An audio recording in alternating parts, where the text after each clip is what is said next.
Madame, Monsieur, bienvenue sur l'édition matinale de sport sur Afrique Média, votre télévision panafricaine. On parlera beaucoup des qualifications pour la Coupe du Monde 2014. On évoquera un tout petit peu les nouvelles de l'équipe de France de football. Il y aura l'athlétisme et le cyclisme.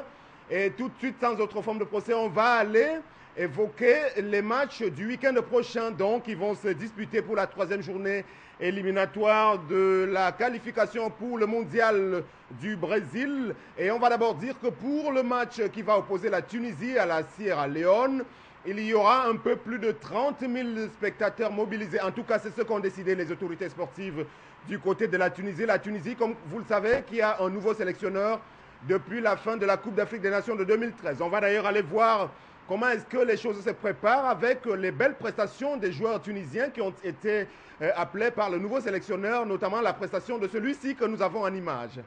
Il y a contre Lyon, gros plan sur ces Tunisiens-là qu'on découvre d'abord passeur à la 45e minute. Il va droit au but avant de décaler ce ballon pour Thauvin qui marque dans le but vide. Ça fait 1-0. Beaucoup de qualité, Kaba. Ouais, là c'est bien joué parce qu'on pensait vraiment qu'il allait y aller seul et il a vraiment le petit coup d'œil pour son partenaire et il le met dans les conditions idéales.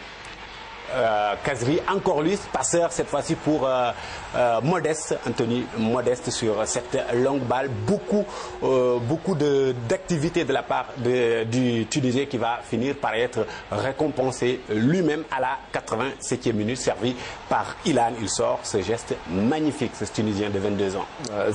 Là c'est superbe, il contrôle de la semelle et puis bien sûr il enroule son ballon au deuxième poteau hors de portée du gardien lyonnais Vercoute. Voilà, le petit contrôle de la semelle et déjà il sait qu'il va enrouler et il le fait magnifiquement bien et ça finit au fond, c'est super. Voilà l'équipe de Tunisie qui est plutôt bien placée dans son groupe de qualification. Ils aiment bien la Coupe du Monde et on a hâte de voir comment est-ce que la situation va évoluer pour cette sélection qui, je dois le rappeler, a un nouveau sélectionneur. On parle de ce match du 23 qui opposera les Lions du Cameroun aux Éperviers du Togo, même si l'équipe du Togo se prépare un tout petit peu dans le désordre comme à son habitude. Ce n'est pas tout à fait différent pour le cas du Cameroun également. Les Lions indomptables qui sont entrés en stage lundi, donc hier, dans un lieu situé tout près de la capitale Yaoundé. D'après nos informations, le stage n'a pas très bien commencé entre les organisateurs autour des Lions du Cameroun, mais aussi quelques journalistes qui n'ont pas eu la possibilité de rentrer dans ce stage-là pour donner, on va dire, les premières informations. Alors, on va aller voir d'ailleurs pourquoi les tensions sont vives aujourd'hui entre la presse camerounaise et, on va le dire, l'ensemble des éléments, des acteurs qui composent la tanière des Lions indomptables à travers ce reportage de notre ami Martin Kamumimbe pour le compte de Canal+. Linus Pascal Fouda ne le savait pas à ce moment précis, mais il dirigeait sa dernière conférence de presse en qualité de team presse. Remplacé par Raphaël Nkoa, c'est le dernier coup de tonnerre d'une tanière sous tension. En témoignent les échanges entre Jean-Paul Akono et les journalistes lors de ce point de presse. Vite parler de complaisance, c'est facile à dire pour les autres. Hein? Et si moi je vous disais que votre question ici était complaisante. Critiqué pour ses choix, acculé pour la gestion catastrophique du match amical contre la Tanzanie avec son lot de défections, Jean-Paul Akono opte pour l'esquive. 11 joueurs sur les 21 convoqués ne se sont pas présentés pour diverses raisons. Je ne voudrais pas y revenir. Puis tente une explication. Les Lions indomptables du Cameroun forment une famille. Et dans toute famille, il peut y avoir des malentendus. Pour finir sur le cas de Aurélien Chedjou, injustement mis à l'écart depuis peu. Je lui ai dit que j'entends le convoquer pour le match du 23. Chedjou m'a dit qu'il n'avait aucun problème. Il sautera dans le premier avion pour venir. Face au Togo le 23 mars, Jean-Paul Akono sait que le danger et les enjeux sont voisins. Notre pays est ainsi troisième de la poule avec 3 points, derrière la Libye et la RDC. Aucun faux pas n'est plus permis. Avec un brin de lucidité et de paternalisme, il implore l'union sacrée des cœurs autour des Lions indomptables. Il faut donc faire bloc, mettre en avant l'intérêt supérieur de la nation en taisant toute polémique et querelles inutiles. Une pression perceptible qui, pour la première fois, déloge les Lions indomptables des hôtels douillets du centre-ville de Yaoundé pour la périphérie. Ce centre a été retenu par le staff pour des raisons évidentes de sécurité, de tranquillité et surtout de concentration. Maintenant, il faudra trouver l'osmose entre les bannis de retour, des joueurs cadres peu compétitifs en club et les autres. Voilà, une ambiance véritablement morose dans la tanière des Lions du Cameroun. On va suivre de près cette actualité-là au cœur de la préparation du Cameroun dans les prochains jours également. Il faut simplement espérer que les uns et les autres réussiront à convenir de ce qu'ils appellent là-bas au Cameroun l'union sacrée. On va laisser de côté un peu l'actualité du foot camerounais pour aller évoquer rapidement la Côte d'Ivoire et la liste qui a été publiée par le sélectionneur là-bas pour le match qui va les opposer à l'autre formation de leur groupe. Alors, dans cette liste, l'information essentielle, c'est qu'il n'y a pas Didier Drogba. Alors, pour des raisons quasiment, on va dire, encore non élucidées au jour d'aujourd'hui, parce qu'on sait quand même que M. Drogba est un joueur en forme aujourd'hui, on le voit avec ses prestations dans l'équipe turque de Galatasaray. Ils viennent de se qualifier d'ailleurs pour la suite de la compétition en Ligue européenne des champions. En tout cas, on vous propose d'ailleurs d'écouter le Drogba de Côte d'Ivoire, le Drogba l'Africain, tout de suite dans cette réaction. On a beaucoup parlé d'un retour, d'un éventuel retour. Ce qu'il faut comprendre, c'est que ceux qui me connaissent et me comprennent savent que j'aimerais toujours ce club. Et que si un jour, plus tard, je suis amené à retourner là-bas, si on me propose de bosser là-bas, ce sera avec grand plaisir. Moi, ça ne me dit pas de revenir dans un club si c'est pas pour gagner des trophées, si c'est pas pour être compétitif. Si je suis encore compétitif et que l'occasion se présente, pour revenir à Marseille, il faut que l'occasion se présente. L'occasion ne s'est jamais réellement présentée. Après, oui, il y a des supporters qui vont dire « Ouais, il est parti en Chine, oui, l'argent, il a toujours dit qu'il allait revenir. » Voilà, il y a ce que tu dis, ce que tu as envie de faire et ce qui est réalisable.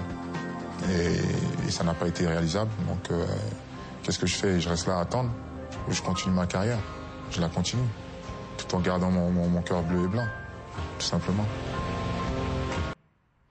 Voilà, M. Drogba et la Côte d'Ivoire qui sont en route, on peut le dire, pour une troisième participation consécutive à l'épreuve de la Coupe du Monde. On suivra tout cela avec les matchs du week-end prochain. Madame, Monsieur, Sport Première sur Afrique Média. La suite maintenant, c'est avec le cyclisme et la compétition dénommée la Tropicale Amissa Bongo. Ça se déroule généralement du côté du Gabon avec beaucoup de bonheur quand même, avec des importants moyens qui sont généralement déployés. Rien à voir avec le Tour du Cameroun qui a été suspendu cette année. Donc la Tropicale Amissa Bongo dont nous avons le résumé tout de suite avec ce reportage. Dans le monde du cyclisme professionnel, l'équipe sud-africaine NTM Koudeba, ici avec le maillot jaune et vert sud-africain, qui donc remporte ce dimanche la célèbre épreuve italienne Milan-San Remo. Ici, c'était des images de la dernière édition de la Tropicale Amissa Bongo. Cette équipe avait participé, mais pour sa première saison dans ce qui constitue un peu la deuxième division du circuit mondial, la World Tour UCI.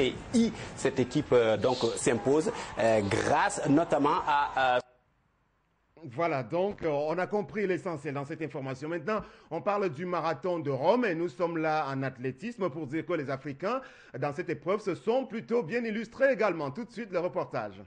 Les images de part est arrivé au pied du Colisée. Ce marathon est remporté, on va dire, naturellement par un coureur venu des hauts plateaux. Cette fois-ci, l'honneur pour un Éthiopien qu'on découvre là, Getcheu Terfa Negari, qui s'impose en 2h07 minutes et 56 secondes. Empereur de Rome, Negari. Chez les femmes, c'est Elena Krupp qui est couronnée. Voilà, on retourne sur le sol africain proprement dit pour aller au Gabon, pour aller se rendre compte des efforts qui sont faits là-bas par les autorités sportives pour essayer de vulgariser la pratique de l'athlétisme également à travers des compétitions qui sont organisées en direction des plus jeunes, enfin des catégories intermédiaires. Voici le reportage à cet effet de nos confrères gabonais. C'est un nouveau départ pour l'athlétisme gabonais. En organisant des compétitions de jeunes, la fédération tente de relancer à la base une discipline à genoux. L'athlétisme dans notre pays est resté longtemps absent au grand rendez-vous. Nous ne sommes là que depuis 2010. Nous n'avons jamais eu bien avant de compétition cadette. Donc c'est la première et les objectifs visés, c'est de préparer déjà la relève, d'avoir plusieurs érudits. Rudy Zang Milama, figure de proue de cette nouvelle génération d'athlètes gabonais, est un cas rare de réussite. C'est logiquement que les jeunes s'identifient à elle. C'est mon sport depuis l'enfance. Je suis arrivée ici par le plaisir parce que j'aime ce sport. J'ai un modèle, Rudy, j'aime bien, je l'aime. J'aime sa façon d'être, ce qu'elle fait et sa façon de courir. J'aimerais être comme elle plus tard. Pour faire évoluer ces jeunes de plus en plus nombreux dans l'athlétisme, les entraîneurs sont beaucoup plus guidés par la passion et l'envie. Je veux retransmettre ce que j'ai vu, ce que j'ai pratiqué à une nouvelle génération. Bon, maintenant ça se passe d'une manière tant bien que mal, avec des moyens de bord, parce que vraiment nous n'avons rien. Nous faisons avec ce que nous avons sous la main. Et avec la grâce de Dieu, pas d'accident, pas de bobo. Et le reste, on attend. Attendre avec l'espoir que le travail débuté chez les plus jeunes athlètes porte des fruits, pour que demain, la réussite de Rudy ne soit plus une exception. Voilà, on espère que l'exemple gabonais sera suivi par quelques autres fédérations sœurs sur le continent. Peut-être le cas du Cameroun avec la nouvelle du renouvellement au sein de la Fédération camerounaise d'athlétisme notamment. Alors, monsieur Jacques-Sébastien Bousse, à printemps, a donc été remplacé de ce côté-là par le dénommé Emmanuel Motombi, donc au terme d'une assemblée générale déroulée le week-end dernier. Toujours au Cameroun, Moustapha Dogo prend les commandes de la Fédération de cyclisme. Ibrahim Talba Mala reste à la tête de la Fédération camerounaise des sports pour tous.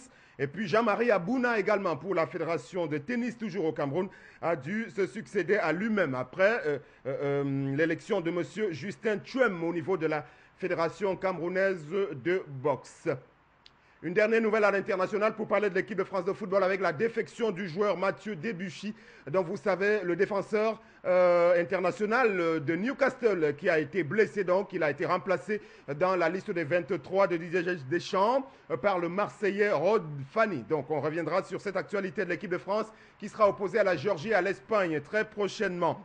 Autre information, c'est que pour le match PSG-Barça, il n'existe pratiquement plus de billets. La plupart des billets ont déjà été vendus pour le match du 2 avril prochain dans le cadre de la Ligue des Champions. Ça se jouera donc à guichet fermé.